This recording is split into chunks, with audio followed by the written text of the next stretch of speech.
जब चाइना का सामान ही ज़्यादा दिन नहीं टिकता तो नेपाल में चाइना की बनाई हुई सरकार ही ज़्यादा दिन कहाँ टिकेगी।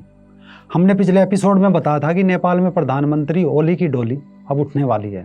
अब खबर है कि नेपाली संसद भंग करने के फैसले के बाद राष्ट्रपति विद्या देवी भंडारी ने प्रतिनिधि सभा के नए जनादेश के लिए अगले साल अप्रैल और मई में चुनावों की घोषणा कर दी है। नमस्कार दोस्तों, रंग दे बसंती में आपका एक बार फिर से स्वागत है। ये सब कैसे हुआ? कल सुबह के 10 बजे का समय था। नेपाल में कैबिनेट की बैठक शुरू होती है। पूछा जाता है तो पता चलता है कि साहब प्रधानमंत्री जी ने बैठक बुलाई है। प्रधानमंत्री केपी शर्मा ओली ने।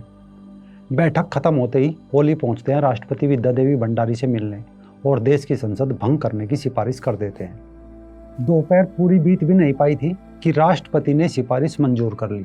नेपाल की संसद भंग हो गई। कम्युनिस्ट पार्टी ऑफ नेपाल की सरकार अब वहाँ नहीं रही। नए चुनाव की तारीख भी दे दी गई है। 30 अप्रैल से 10 मई 2021 के बीच 2 चरणों में नेपाल में चुनाव होंगे, फिर नई सरकार बनेगी। 20 तारीख की शाम ढलते ढलते ओली के 7 मंत्रियों ने भी इस्तीफा दे दिया। असल में भारत के 2 पड़ोसी देश हैं। एक तो पाकिस्तान, जो बिल्कुल उन 2 भाइयों में से एक जैसा है, जो बंटवारे में मिली पिता की संपत्ति नशे और जुए में उड़ाकर दूसरे भाई की संपन्नता से जलन करने लगता है। और नेपाल की हालत जब से ओली आया है एक कुपुत्र जैसी हो गई है, जो माँ को साथ तो नहीं रख सकता लेकिन माँ पर अपना हक बताकर बीच चौराहे पर उसकी ममता पर हमला कर सकता है।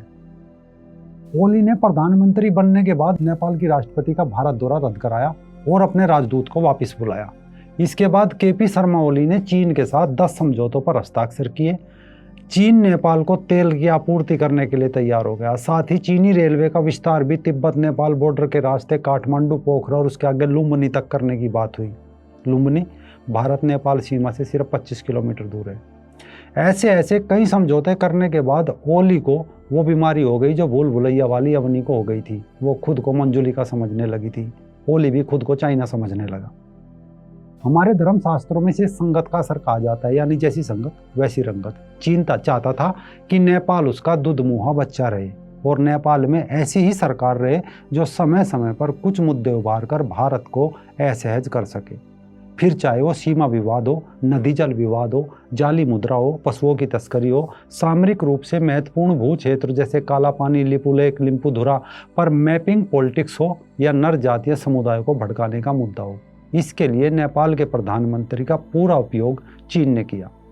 इसके लिए चीन की राजदूत हाओ याकी अपना दूतावास छोड़कर रोज एक गुलदस्ता लेकर नेपाल की राजनीतिक उठापटक को संभालने में व्यस्त भी रही, पर नेपाल की ओली वाली चाइनीज सरकार को न बचा सकी। खैर, अब अगले साल मई में चुनाव की घोषणा हो गई है, लेकिन इससे पहले साफ हो चुका था कि ओली सरकार के भीतर सब कुछ ठीक ठाक नहीं है। पार्टी के ज्यादातर नेता ओली के खिलाफ हो चुके थे। ओली के इस्तीफे की मांग लगातार बढ़ रही थी। पिछले महीने ओली का विरोध कर रहे 9 नेताओं ने बंद कमरे में मीटिंग की थी। इनमें से 6 ने ओली का इस्तीफा मांगा था। अब इसे कुछ लोग इस तरह भी देख रहे हैं कि पिछले महीने भारत की खुफिया agency research and analysis wing रो के प्रमुख सामंत कुमार गोयल और फिर भारतीय सेना के प्रमुख जनरल मनोज मुकुंद नरवणे, इन दोनों ने नेपाल का दौरा किया।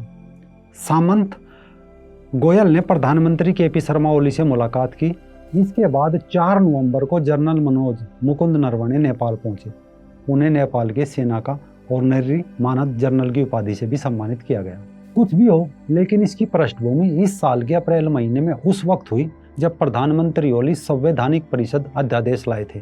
ये कानून उन्हें संवैधानिक समितियों की नियुक्ति करने का अधिकार देता था।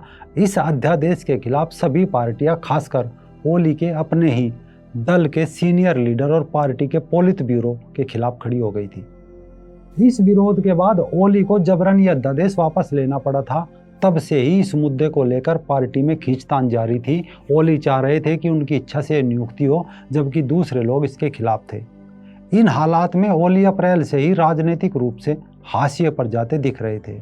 नेपाल में पिछले आम चुनाव 2017-18 में हुए थे, जो कि काफी अहम थे इस नाते क्योंकि राजशाही खत्म होने के बाद पहले आम चुनाव थे। 65% लोगों ने वोट किया। वहां कुल 275 सीटों की प्रतिनिधि सभा है, जैसे हमारे यहाँ लोकसभा है। वहां बहुमत के लिए चाहिए होती है 138 सीट। अब इसमें कमाल की बात यह देखिए कि हमारे यहाँ 130 करोड़ लोगों पर चुने गए प्रतिनिधियों की संख्या अधिकतम 552 है। वहीं नेपाल की 2 करोड़ 81 लाख जनता पर 275 जनप्रतिनिधि है। यानी जनसंख्या दिल्ली जितनी, जहाँ पर दिल्ली में 7 सांसद है और वहाँ पर इतनी ही जनसंख्या पर कुल 275 सांसद है। इसे इस तरह भी कह सकते हैं कि हर गली में एक सांसद है। नतीजा चुनाव में सीपीएन यूएमएल ने जीती 121 सीट और सीपीएन माओवादी ने जीती 53 सीट। इन दोनों ने मिलकर सरकार बनाई। ओली बने प्रधानमंत्री। नेपाली कांग्रेस 63 सीट के साथ विपक्ष में बैठी।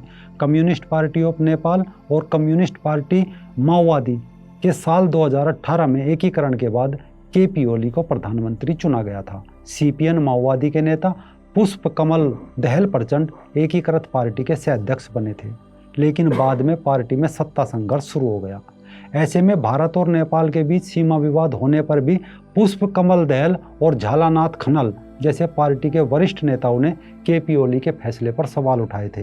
अब तो संसद ही भंग कर दिया गया है। खैर, जो भी हुआ हो, नेपाल में शायद अगली सरकार चीन की नहीं, नेपाल के लोगों द्वारा चुनी जाएगी और दोनों देशों के संबंध भारत और नेपाल के फिर पटरी पर आएंगे। चाइना कितनी भी कोशिश कर ले, नेपाल को भारत से अलग नहीं कर सकता। जय हिंद, वंदे मातरम।